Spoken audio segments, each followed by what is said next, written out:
If United hadn't been awarded a penalty this season, we would have been joint second, 1 point behind Liverpool. Yeah. But if Liverpool had not got a penalty this season, they would have been level with West Ham on 10th. Liverpool fans, look away. Just apply copious amounts of water. Hello and welcome to All Ball, the show that keeps you up to date with all the Premier League action and fantasy football tips.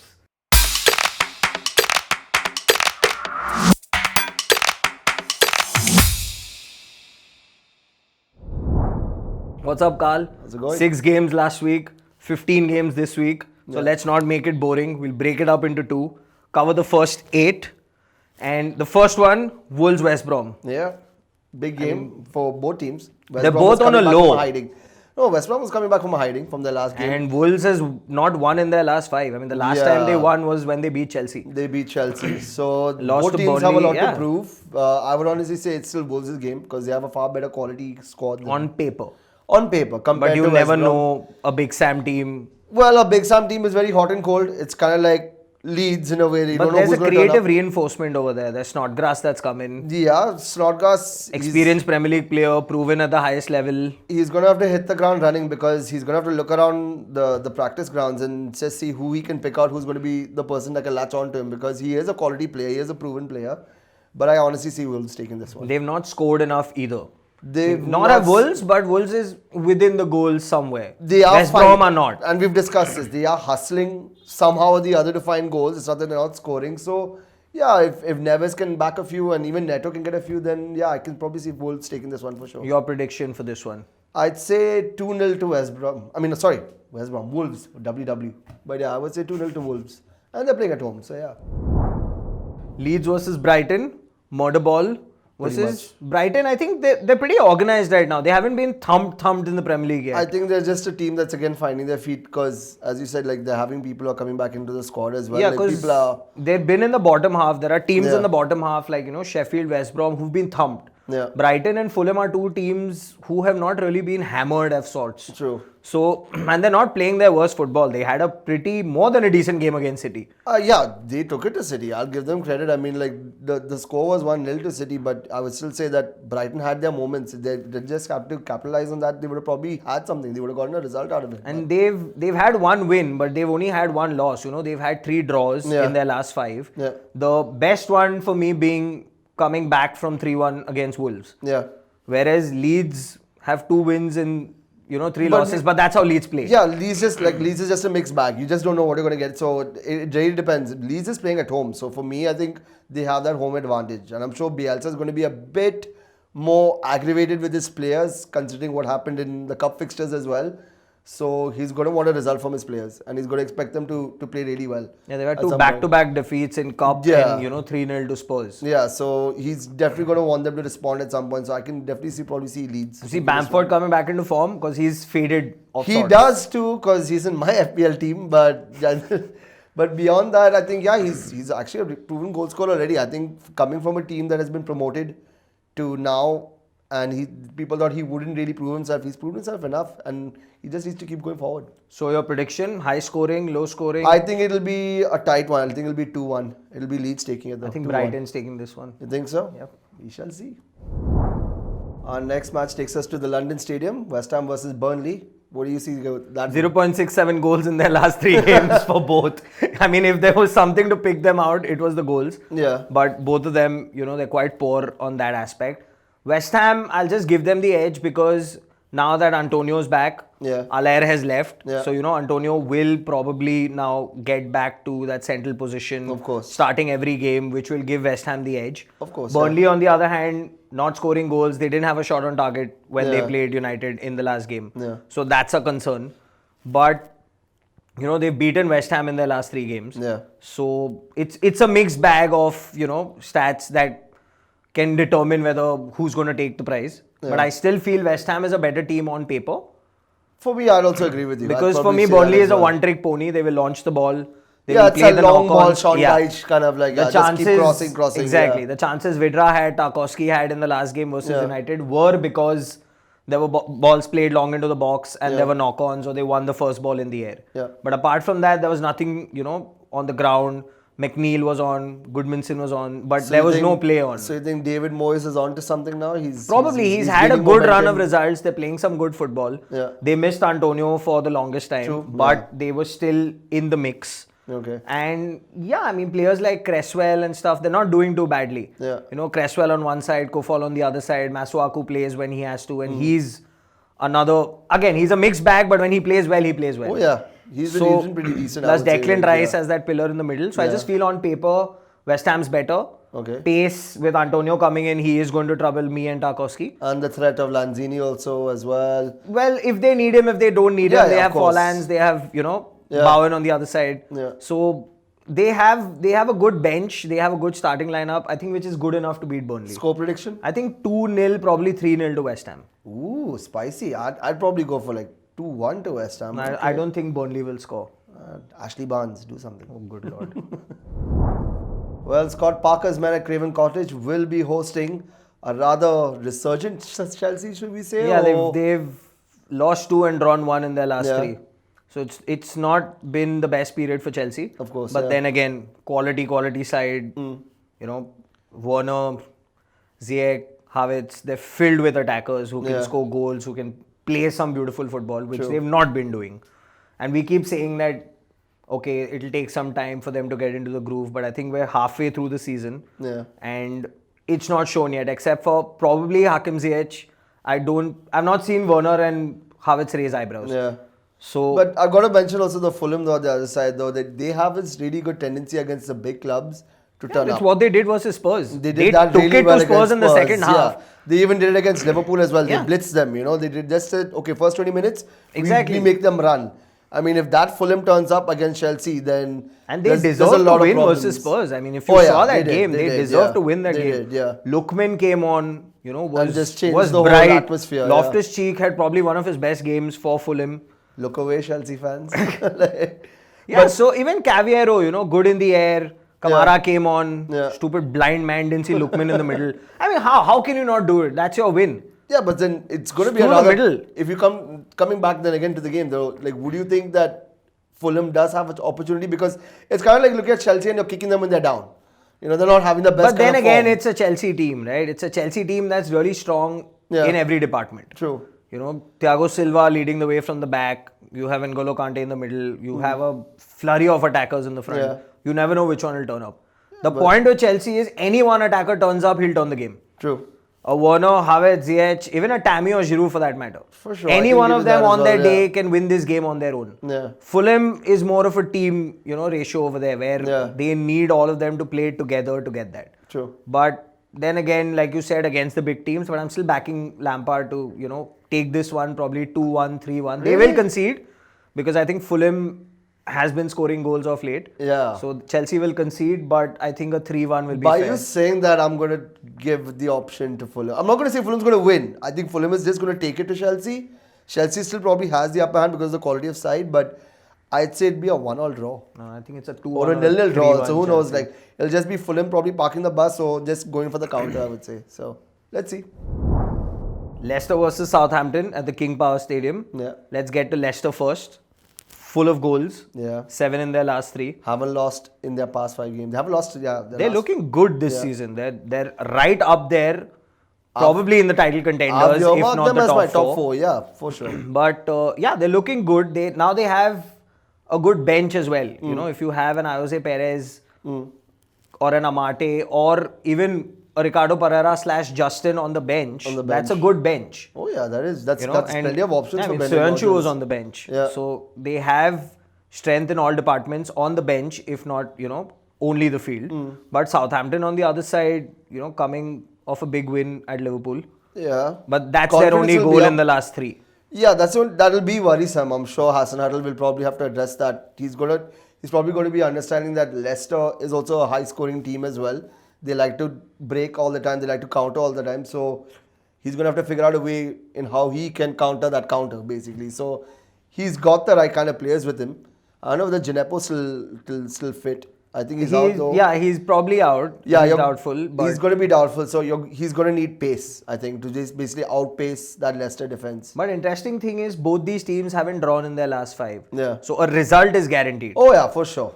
I know for you, but I would probably still say it's Leicester taking this because they're playing at home. I just feel it's Southampton because, like we were talking before, also I just feel Southampton's wing backs are stronger than Leicester's wing backs. Than Leicester's wing backs. And Leicester start their play from the wing. They prefer starting their play from the wing. Yeah. You know, with Barnes or a Perez or a Dennis Pratt, whoever's playing on the other wing. They cut in and provide Maddison for him to then get on with the game. Yeah. So if you cut that out, I think you can negate 50% of Leicester's threat. Yeah. So I still, for that reason, I'll probably give it to a Southampton. A narrow win, but... That can still counter, though. It depends on the formation that he plays. I mean, if he adds in Tielemans into that formation, then that changes the whole dynamic of the squad. So, but yeah, I kind of like that strategy we're going with. So maybe if Southampton can get a result. I think it's a narrow win or 1-0 to Southampton. 1-0 to Southampton. In our next game in Bramall Lane, Sheffield, finally their first win of the season, will be having a very uphill task against a rather strong Tottenham That was one of those stand up and applaud moments, you know, when they won that game. Like, finally. Finally. But I mean, that's points. definitely good. Like, we were talking about this off camera where you were saying, like, this changes the mentality of a team. Whether it's 1-0 or 2-1 or whatever. It's 3 points. It's 3 points. And that really does change the mood in the dressing room for them. But it sucks to come up against like Spurs after, you know, you've just got your first win. Maybe they should use this as for the better for them. Or like, probably use what Spurs do. Like I was mentioning, Harry Kane said in his interview that we usually score the first goal. Yeah. And then we go on the back foot. Yeah, which was, true. I mean, it's the truth, but it's also taking a dig at Jose and how he plays his football. Yeah, but though he's been grinding out the results and, you know, yes, he's got goals, but those are... He gets a lot of goals in a few games and then he has the 1-0 games. Yeah. Most of his 1-0 games have turned into 1-alls. Yeah. You know, which has cost them. Yeah. So I just feel even the Fulham game, good in the first half, got their chances, and sat back and got dominated. Dropped a few gears. Yeah, they dropped a few gears. Like, I don't even think I'm wrong when I say they got dominated because Fulham was just pressing them and attacking. Yeah. So, you know, Sheffield probably can take some heart from that. Though their goal came via penalty, it's just the confidence that will probably, you know, help them come into this game strong or get something out of it. Though honestly, I don't see them getting anything out of it. Neither. I mean, like Tottenham scored what, 10 in their last 3 games. So I mean, besides barring the other game, though, but yeah, I would say it's Tottenham's game to lose. I mean, to win. Sorry. It is, but again, Mourinho may want the clean sheet. You know, and they'll need more than a goal against Sheffield as of now. Yeah. You know? And we've also discussed this. They've lost most of the games 1-0. So it's like Sheffield now, they want to improve on that as well. So I would say Sheffield should just go out. Just take it to them. Will Gareth Bale start? I don't think so. That was not a prediction. That's an obvious answer. Don't be all confident and be like, I don't think so. No, I'm pretty sure he's not going to start. He didn't start. He got him on as a sub in the FA Cup. Like he's that back. He's that lower down in the pecking order. I don't know what's going on in that dressing room though. I don't understand like why. Like he clearly doesn't care and he's just sitting there making his money. I think there's a problem because playing mediocre teams in cup games. Eric Dyer has stopped taking dumps in the middle of games, so there is panic in that dressing room. Okay. On that note, 3-0 to Spurs. Right, 3-0 to Spurs. Then was it Sheffield? Top of the table league, Manchester United travel to second, probably third, potentially depending on City, Liverpool. Yeah. Well, congratulations. We've not beaten them in 5. They've scored 1 in 3, which is why I'm shitting bricks. Yeah, because the last time that happened, they scored 7 against Palace. Yeah. But we're away. So we're on top of the table. No, that's okay. But we're away. Flustered there. Like, have you had enough liquids today? Like, I mean, like, for those watching right now, you know, they think this is a set, but this is actually a green screen. Because we had to get everything changed because apparently Raul's bodily fluids were all over the place once Man United went top of the table. Do you know how wrong that sounds? I never mentioned anything bad. I'm just saying he pulled a Randy Marsh, alright? But do you know how wrong that sounds? I know it sounds wrong, but I'm sure you enjoyed it. Can you talk a little louder? I can't hear you. Like I'm way too high on the table. Let's get back to Manchester United versus Liverpool in any case. Because I'm actually giving you props though for Man United taking the top of the table. Like I wasn't expecting, but I was like, you know what? They hustled. And the fact that we're 3 points clear going into this game. Yeah, there are 3 points going clear in this game. Difference between, you know, just a point up and 3 points up. Y'all do have an uphill task because it's Liverpool at home. But away we've done brilliantly this season. Yeah, but Liverpool has never failed to score at Anfield. So it's going to be a pretty uphill task for you guys. I have a feeling though, and for those Liverpool fans watching, please do not hate me. But I still have a feeling Man United might pull this off. You know why I'm saying that Man United might Sit pull this back off? and hit them on the counter? No, it's been a while since we've seen a masterclass by David De Gea. It's been a while, and every season he pulls off that one game where he's just the wall. That's it. You'll know this the best because that one game was against Arsenal Yeah, where was he pulled against off 13 Arsenal. saves in No, a game. but even also after that, if you see the seasons also after that he's come in, he has had that one game where he has protected Man United completely. Like everyone was horrible, but De Gea was like top class. So if that De Gea turns up, Go back to everyone was horrible. no. But wait, going back. Go back, no? Why would go back to Nothing everyone? else. Who was horrible? Anyway, your prediction. I'm not sure actually. I feel not it's going to be sure. a draw. You feel I it's don't gonna know be a why. draw? I just feel it's going to be a 1-1 or a 0-0. Yeah. Liverpool's going to score. Like I said, my fear is those goals that Liverpool have not scored over the last 3 games are going to come out in this game. If they don't, then I pity the team they're playing next. Okay. Because it's going to be one of those Palace drubbings. Yeah. But again, it's been said by Michael Owen also in the past that, Solskjaer has to attack these games. Yeah. What happens is he'll play the so-called smaller teams or mid-table teams, play attacking football, and then when the big team comes, you will sit back and hit them on the counter. Yeah. That's not. You can't do That's that not a with Liverpool. side No, you can't that do will stay that on the against top for Liverpool. too No. long. Yeah. It's like, and especially against Klopp. Yeah, but No, you also he's- have to be happy with the form of a guy like Eric Bailly and. No, of course, and Eric Bailly. The he was defense fit, is looking yeah. pretty resolute now. It's so- looking good. Midfield's looking good. Fred, McTominay have had their rest. Pogba, maybe. pushing through. It's for been the a goal haters. and it's been 2 good games. But I think positionally he was better against Yeah. Burnley, even defensively. So that is something. But yeah, Rashford had a stinker. Yeah. He usually steps up versus Liverpool. Would you start Cavani or Probably Rashford. yes, because you need those runs to, stretch the Liverpool defense, which a Greenwood probably can't, a Marshall probably can't. A Yeah. Cavani is smart, if not fast. Yeah. So yeah, I still feel it's going to be a draw. Ooh, but a draw at I think Anfield. away, I want them to score first so that we get that whole away feeling and come out with the win. I'm gonna try and make Raul a little bit more happy and just say maybe Man United taking this 1-1. And the award for overacting goes to. Manchester City take on Crystal Palace. It's Pep versus Voy. Where do you see this one going? City. Obviously, yeah. They're just Best inching defensive away. record in the league. Yeah. Thrashing teams left, right, and centre. I mean, they're 1 point off the leaders, Yeah. which is not Liverpool.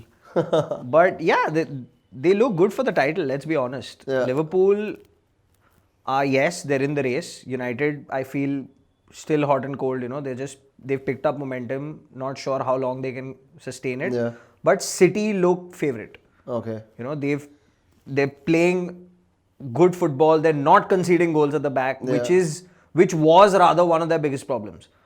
Now, do you think that combination of Diaz and Stones has really and revamped that defense? Yeah, Stones is born again as a defender. Yeah, All he's of a sudden. resurrected, And João Cancelo. Yeah. If you've seen City's games recently, Stones drops to right back and Cancelo plays as a 10. Yeah. Which is quite surprising. As a right back, he's played at left back, but now he plays as a 10. 10, yeah. And he comes into these attacking positions. So he's done something in that formation, where they're comfortable even with their defenders splitting up. Yeah. And yes, they did face problems against Brighton. Yeah. But they're not going to face that all the time. Plus, now they've got Edison back in goal. Well, they're coming across a team which has a relatively better attack compared to Brighton. When you have someone like Zaha Yeah, but again, in your team, Wilfried Zaha. it's an attack that's focused around one man. It is, but this man is also capable of dismantling some of the best teams as well. Like it just depends on his day. So I mean, But you're talking is- one quality player against, like 11 quality players on the other True, side. yeah. You can probably pick out an Eze after a Zaha or a Yeah. Milivojevic who are at that level. Yeah. But not too many. Not the Ayus, not the Bentekes, not the Townsend, not the Reederwalds. They're not as good as yeah, a and Manchester City and they side. also have a very shaky goalkeeper. Exactly, in and Guaita, during the last game, there was a mention in commentary that the fact that Fernandinho doesn't play now is because that defense is so strong at the back. Yeah. They coordinate so well that Rodri, is enough. Yeah. And then Gundogan gets that free role, which Yeah. is creating so many chances. True. He's got goals. He pops up in the box, and KDB is KDB. With Sterling missing the penalty, Yeah, and that was Mahrez kind of- having I mean, I Yeah, think but on the FPL point of view, I think everyone was probably wanting to break their phones or their break devices Sterling or something. only Yeah, straight, like, or just break catch. Sterling. No one really saw the sense in it. But Like that's you what I'm bring a saying. substitute to take a penalty kick when you have your prime You penalty. have Kevin De Bruyne on the Yeah. field. But it's just the fact that Sterling came off the bench. Yeah. Mahrez had a stinker. Yeah. But you still won the game, not comfortably, but you were in control for most of it. Yeah. So that just shows the depth they have in squad. And yeah, favourites to win the title, I feel. Your predictions for this match? What do you think the score would be? I think an easy 2-3-0 for City because they're not really going gung-ho on the goals as of now. Yeah. They like to sit back and, keep their 1 or 2 goal lead and keep a clean sheet rather Yeah. than getting the 7 goals. It's a big week though when you come to think because like you said, you have Liverpool and you have Man United playing each other and you can just probably see Man City swooping in. So we'll probably ask those who are watching at home, who do you think now out of this, is it still going to be a 2-horse race between City and Liverpool? Or if Man United can sustain, they can make it a 3-horse race? We'll ask you to please mention in the comments if you can. What are your predictions for this game? My predictions for this game, I probably see City steamrolling this one. Pretty much. So Carl, that brings us to the end of part 1. Guys, do not forget to like, share, subscribe, leave your comments in the section below. Click on the bell icon and stay tuned for part 2 of Game Week 19. Stay safe. Peace.